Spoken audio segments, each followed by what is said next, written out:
It turns out all the strikes in 2023 were a blessing in disguise for Disney, especially Marvel. They put a halt on a lot of really bad ideas, but it does appear for the most part they're just kicking those bad ideas down the road, kind of kicking the can kind of thing.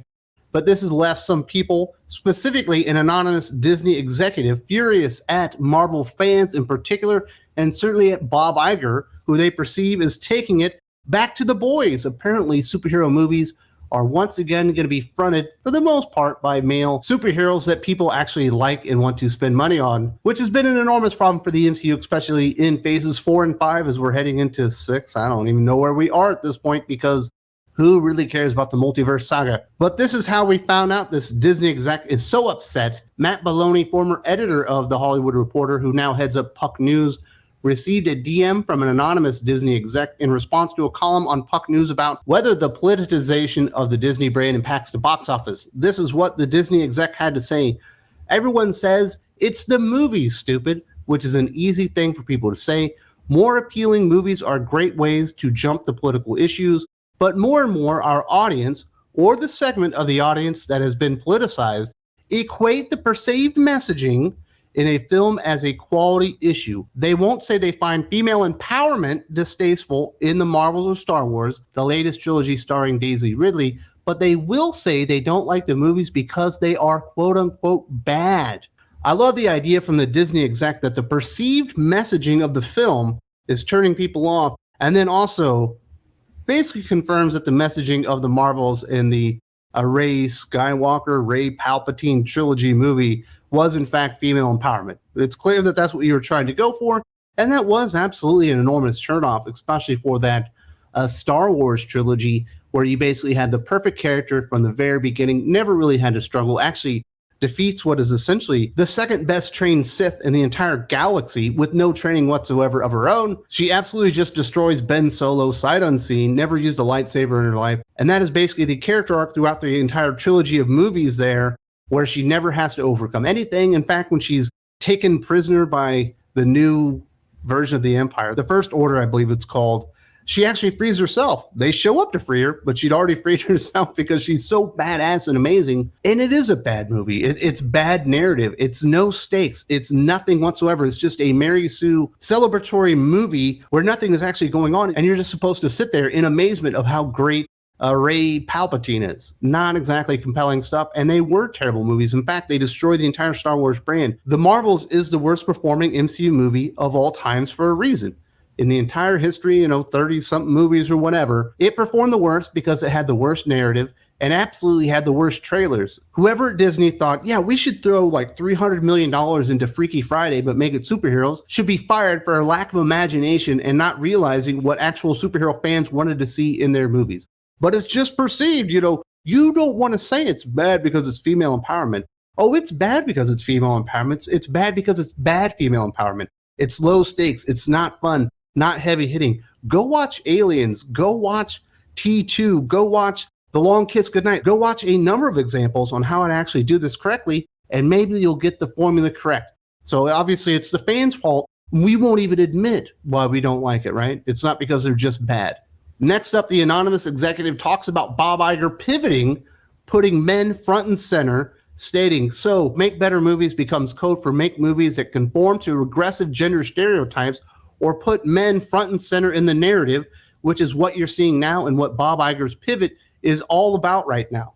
Bob Iger and people at Disney, and certainly Kevin Feige and Bob Chapek when he was in charge during his time, very short time in charge, have given these guys every opportunity, when I say these guys, the people at Disney, every opportunity to get female superheroes over. And for the most part, replace male heroes. They had every opportunity to do it, but they dropped the ball every single time. They could not make these things work, with one lone exception being, the Captain Marvel $1 billion movie, which I think we all know was AstroTurf. There's plenty of evidence there that people believe they had to see that movie to understand Endgame. There's also a lot of, I don't know if it's damning evidence or concrete evidence, but there's certainly evidence out there that maybe Disney was buying up tickets to empty theaters to kind of prop up the box office numbers for Captain Marvel.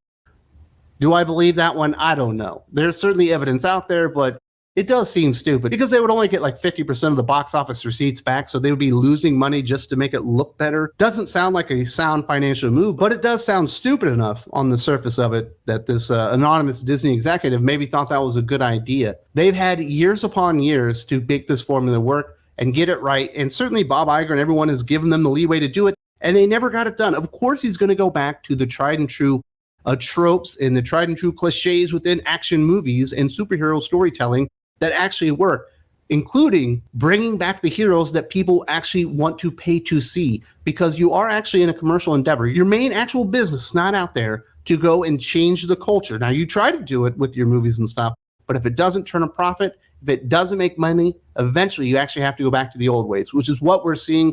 Now, we did have an article out from the THR, obviously not from Matt Belloni because he works at the Puck now, talking about how Disney are retooling the Marvel Cinematic Universe and all that stuff. And they were talking about their amazing February, which I took exception to. First up, they said the Disney division is in the midst of a pretty darn good February, all things considered. Despite the general gloom that surrounds the superhero genre as of late, the Super Bowl trailer for Deadpool and Wolverine became the most watched trailer of all time with 365 million views in 24 hours. Yes, Disney's math includes the 123 million people who tuned in for the game, which includes just 30 seconds of the trailer. But Super Bowl fudging or not, the clip's reach was an encouraging number for a studio whose last movie, The Marvels, became the lowest grossing in the MCU's 33-film run, hitting just $206 million globally. And I do think that's more than just a little fudge. 123 million people that were watching the Super Bowl, all in that 365 million number is over a third. Like, that's a pretty not insignificant part of the number. And I think what's interesting here is when you go to YouTube or Daily Motion or wherever it is that you go to watch videos nowadays and you click on the trailer to watch it, that is an active response. You are going out of your way to go and see the trailer. Whereas when it comes up during the Super Bowl, that's passive. You didn't watch the Super Bowl to see the Deadpool and Wolverine 30-second teaser trailer or whatever. So I do think it's not insignificant that over a third of that are people that were actually there to watch the Super Bowl and perhaps saw the clip. I watched the Super Bowl. I didn't even notice it. I went and watched the trailer afterwards. That's just me personally. I imagine a lot of people did see it in real time. But I can tell you, as a Wolverine fan and certainly as a Deadpool fan, I did not like Deadpool 2. I did not like this trailer, certainly not the entire 2-minute trailer. I like the last 5 seconds only, where you saw the shadow of Wolverine going there to like either stab Deadpool or help him up or whatever. I thought that was all right. But the rest of it was so meta, was trying to be so over the top funny and cringy and edgy and all that kind of stuff. I found it an enormous turnoff. I'm not sure how everyone else feels about this, but acting like this is the most viewed trailer in a 24-hour period is a lie. It's the same reason when you look at like ICV2.com's annual comic book sales data or the ones from Comic-Con. The reason that it always goes up, despite all the evidence that maybe comic book sales aren't really doing that well, is because they're always fudging the numbers. They're always changing their accounting of the numbers themselves. And it always makes it look much better than it really is. It's basically AstroTurf. And in this case, I do think the lauding of the views of the Deadpool and Wolverine trailer probably not quite as amazing as people would like you to believe. They also talk about the information regarding Fantastic Four. Next came the Valentine's Day unveiling of the cast of Fantastic Four: Pedro Pascal, Vanessa Kirby, Eben Moss-Bachrach, and Joseph Quinn, coupled with retro art teasing a 1960s setting of the movie. A day later, Marvel launched a trailer for X-Men 97, a revival of the 1990s cartoon that debuts in March. The trailer set an internal Disney record as the biggest launch for an animated series on Disney+, ahead of other Marvel shows such as What If, an animated Star Wars series. When they were talking about Pedro Pascal possibly coming on board as Reed Richards, basically everybody said, please don't do that. We don't actually want that casting. And they went ahead and did it anyway, which doesn't make a whole lot of sense to me. But if he's the biggest star that they could get for however much money they're offering for the role, I guess it is what it is. But I do kind of agree with a lot of people going, yeah, it's the Blantastic Four. It was pretty uninspired casting, as far as I'm concerned. And that's one of the things that Marvel, for a really long time under Kevin Feige, really nailed was the casting. And I don't really see that here. Vanessa Kirby looks pretty good looking. Do I want to see her as the Invisible Girl? Maybe, maybe not. But if that's the highlight of your casting announcement, I would say it's pretty uninspired, to say the least. And the reaction to the X-Men 97 trailer has been very, very mixed. if you want to call it mixed. A lot of people are not happy with that either. Obviously trying to build off the immense popularity of X-Men, the 92 series. A lot of people that like that 92 X-Men cartoon don't like the 97 trailer. It seems like a lot of people watched it just to downvote it because they're not happy with it. And this idea that they've had this amazing February because of Deadpool and Wolverine, where they fudged the numbers and faked how many people actually watched it. The reaction to Fantastic Four has not been very positive. And the reaction to X-Men 97 hasn't been positive because there's just an air of failure around Kevin Feige and Marvel Studios right now. Will pivoting back to having the men front and center and showcasing them fix the woes of the MCU? I'm not really sure, but we have been told specifically a lot of people didn't want to play Reed Richards in the Fantastic Four because he was going to be portrayed as a misogynist, and Vanessa Kirby is the real hero of the story trying to overcome Reed Richards. If that is truly what they're doing, I would say Bob Iger's plan to put the men front and center and regain the popularity of the MCU is going to fail because that's not really what he's doing with that. The article then states, these public-facing moves come as studio boss Kevin Feige recalibrates the creative direction behind the scenes. Early in February, the company completed reshoots for Agatha Darkhold Diaries. Marvel also hired Joanna Kahlo, the showrunner of the acclaimed FX series The Bear, to work on the script for Thunderbolts.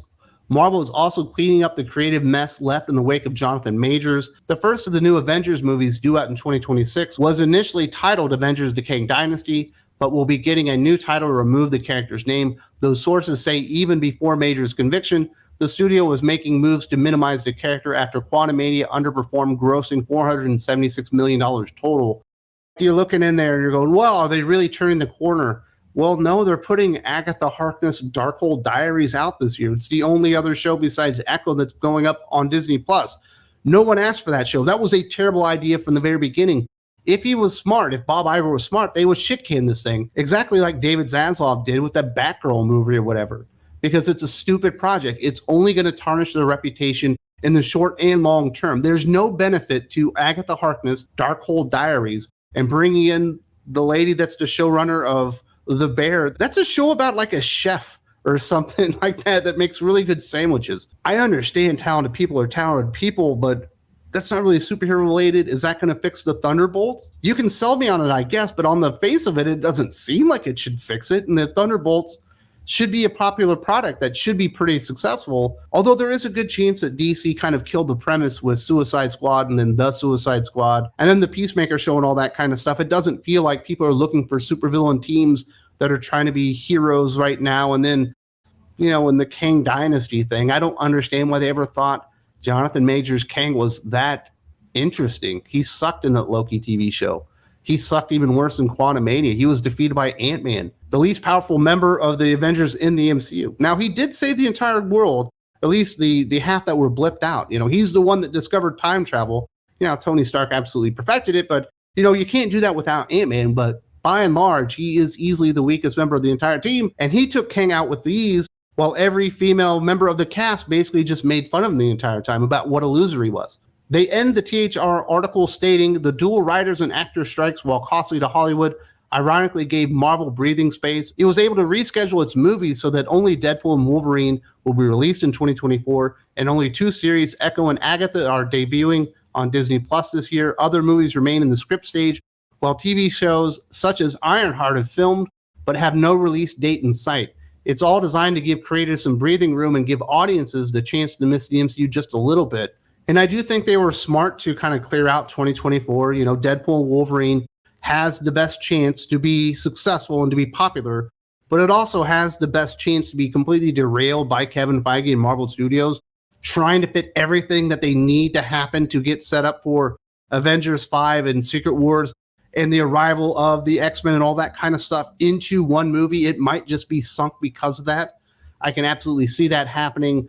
You know, Echo and Agatha, you might as well just be waving the white flag saying, we got nothing for MCU fans on Disney Plus and don't expect anything anytime soon. But then the stuff that they do have in the pipeline that they've already got filmed, like Ironheart, they got Wonder Man going, it's all a bunch of shit nobody wants to see. So are Marvel Studios even going to right the ship, even if Bob Iger does want them to focus more on the male heroes that have been successful in the past? I really don't know about that. You know, I think Thor's reputation has been completely just disintegrated, especially by Thor: Love and Thunder. I like Chris Hemsworth. I fucking hate that movie. I don't want to see what they have to say about that character next. I don't think you can do anything with Ant-Man after Quantumania. And I certainly don't think there was ever a chance that Ironheart or Agatha Harkness or Wonder Man or any of these characters were ever going to get over the first place. And they've got like 2 or 3 years of shit to actually get out before they can probably get into this reset, this reboot, this retooling, whatever you want to call it, to actually right the ship. And by then it's probably already too late. So it's your fault. It's Bob Iger's fault. They want to go in another direction, but they filmed so much stuff. They've already got so much stuff down the pipeline that it probably doesn't matter anyway. But hey, it's really our fault because we don't like female empowerment, even though we've enjoyed that for like the last 40 years or whatever. We just don't like Disney's version of female empowerment, which is just a bunch of Mary Sues. And we're supposed to sit there in awe, aghast at how amazing they are. And they have absolutely dropped the ball in the entire MCU. Now, if you would like more pop culture content specifically about comic books, I do want to remind you, we do have a Patreon where we have lots of exclusive podcasts with our great friends like Aaron Sparrow, Doc, Jim from Weird Science, 32 Flavors, and Nick Weiser. Yours truly, if you like me. Lots of great content over there. Over 8 hours of new podcasts every single week. If you haven't checked that out, there's a link in the video description.